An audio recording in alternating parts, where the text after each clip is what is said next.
Hi, I'm Cinta Deneau, And I'm Skyreader Sherry. Welcome to our program. and today we're going to be talking about Neptune square the eclipse that's happening on December 4th.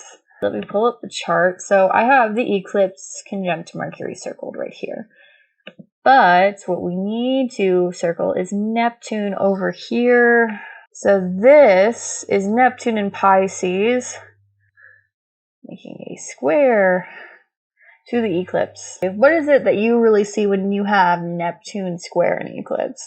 What I'm seeing with this combination is we've got not only the solar eclipse squaring Neptune, we have Mercury squaring Neptune. And Mercury is information, and Neptune is confusion. Secrets, things not as they seem, things are shadowed.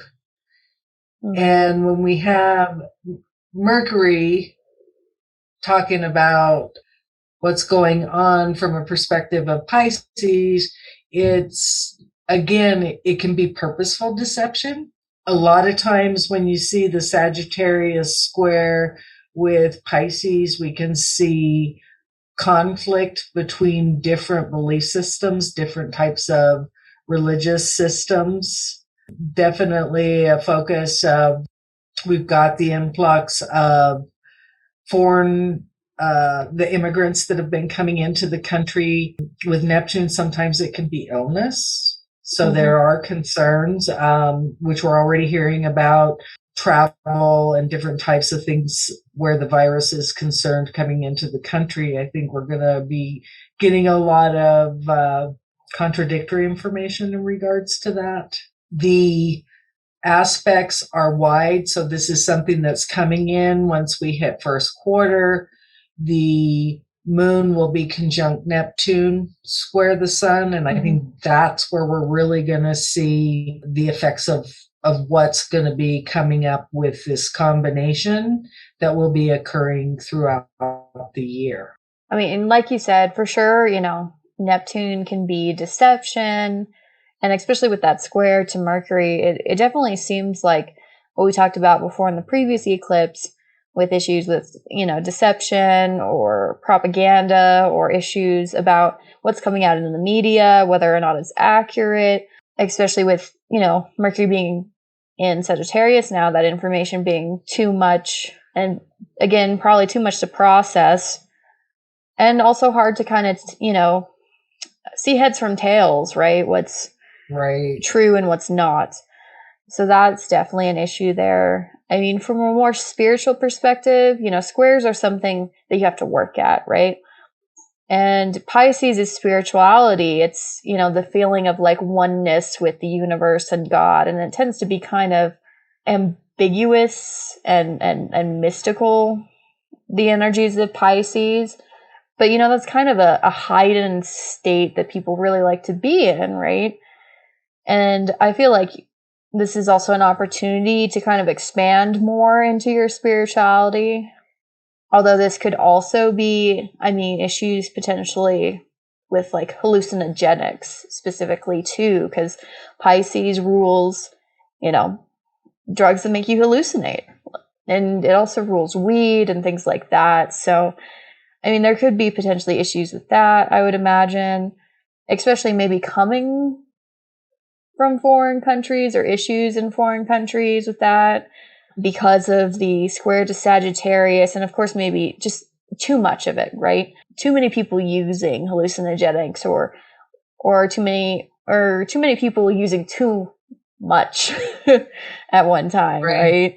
Overdoing it for sure is definitely something I could see happening with this aspect. Yeah, I agree. This could definitely be the transport of drugs, opioids and fentanyl and the like, which we already know we're having trouble with. And this might be more of it, unfortunately, coming up throughout the year. I also believe that we may see some secrets of those in high places surface during this time. And we'll get more into that when we get down to Mars in Scorpio, because it's going to touch on that subject then. But secrets and intrigue and, coming out because it has to, due to legal affairs. And we've got some cases going on in the legal system that would definitely fit this energy, where prominent people are not going to be real happy with their secrets being exposed. I mean, outside of that, there's also this would potentially be a time where, people are breaking out of, not breaking out of contracts, that contracts or laws or legal processes are being dissolved in some way, because that's what Neptune likes to do. It rules alcohol, right? So we might also have issues with alcoholism and everything, and too much drinking. People binge drinking, classic US college, too much alcohol at once. I could see that really becoming a bigger issue than it already is. And what I was talking about before with Neptune dissolves things, right? Because that's what alcohol kind of does. Like if you put herbs in alcohol, it extracts the essences, which is just, the oils and stuff of some sort, like minerals or something in the herbs is extracted by the alcohol.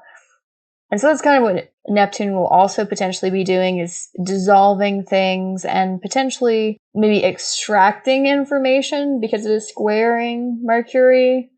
There might be some information that normally wouldn't come out that's being found somewhere, I would imagine. Yeah, I definitely could see that as a event occurring with this combination that we're seeing. Mm-hmm. And next we're going to be talking about Uranus in conjunct the eclipse. And so I'm really excited about that one. Yeah, that's going to be pretty interesting, I think. All right, we'll see you guys in the next video. Bye. Bye.